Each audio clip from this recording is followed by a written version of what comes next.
In this explainer, we're diving into a really powerful oracle from the prophet Isaiah. It's a divine message sent to a nation that's right on the brink of collapse, and it weaves together history, politics, and a pretty radical call for mercy. This one verse from Isaiah 16 just paints such a vivid picture of the crisis. I mean, just imagine a fledgling bird, right? Thrown from its nest, completely helpless. Well, that's the state of the Moabite people, especially the daughters of Moab. They're displaced, they're desperate, and they're stranded at the very edge of their homeland. So here's how we're going to break it all down. We'll kick things off with the crisis, then we'll walk through two different pieces of advice. One is pretty political, the other is deeply personal. We'll also uncover the surprising reason behind this advice, and finally we'll see the incredible promise that it all leads to. Okay, let's set the scene. You've got the powerful Assyrian Empire on the march, and Moab is sitting directly in its path. The whole nation is facing total disaster, and its people are about to become refugees.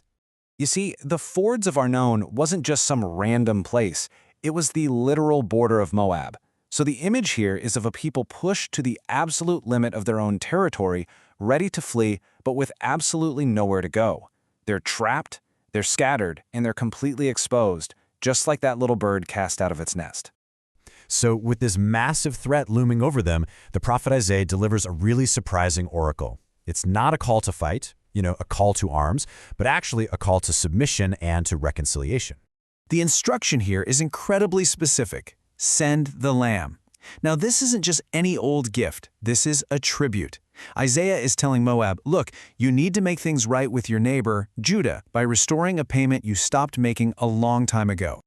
To really get this, you have to go back in history a little bit. King David had made Moab a tributary nation, and for a while they paid up, but eventually they rebelled and just stopped. So Isaiah's counsel is basically a call to humble themselves and honor an old, broken agreement. And we're not talking about some small gesture here. Sources tell us this tribute was massive, 100,000 lambs every single year. So sending the lamb was a huge act of political and economic submission. It was an acknowledgement of Judah's authority. And get this, even the logistics of the advice were strategic. The prophet advises sending the tribute from Selah, the famous rock city of Petra, and to go south through the wilderness. This route totally avoided the main roads, which were of course controlled by the invading Assyrian army. This was practical, real-world advice for a nation in a serious crisis. But the council doesn't just stop with political strategy. It pivots to something so much deeper, a call not just to pay what you owe, but to offer sanctuary to others.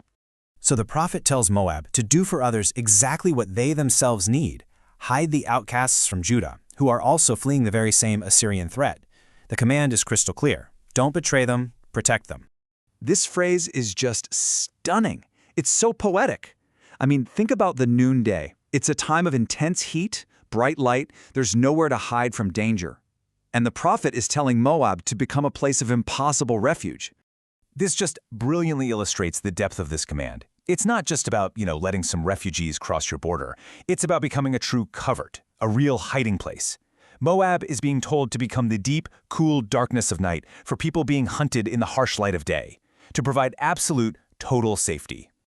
So you have to be asking, why would Moab do this? Why would they risk the fury of Assyria to help their rivals in Judah?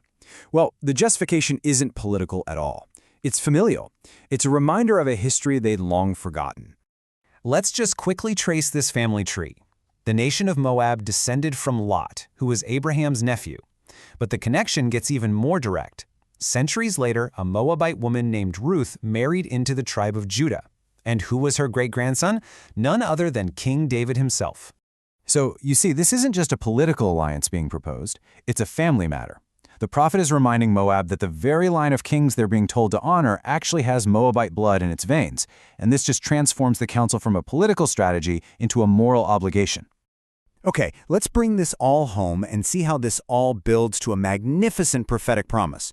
Because this advice isn't just about Moab's survival, it's about aligning with God's ultimate plan for justice. The prophet declares that the extortioner is at an end, the spoiler ceaseth. So by choosing mercy, Moab is actually choosing the winning side, not in a battle of armies, but in a spiritual battle against oppression itself. And what's crazy is this prophecy had a stunningly literal fulfillment. In 701 BC, the Assyrian army laid siege to Jerusalem, But, as is recorded in the book of 2 Kings, the army was miraculously destroyed overnight. The spoiler did cease, just like Isaiah had said. This right here is the breathtaking climax. The ultimate result of this whole cycle of mercy is the establishment of a throne. But look at its foundation. It's not built on power or on conquest. It's established in mercy. Its ruler will judge in truth and pursue righteousness.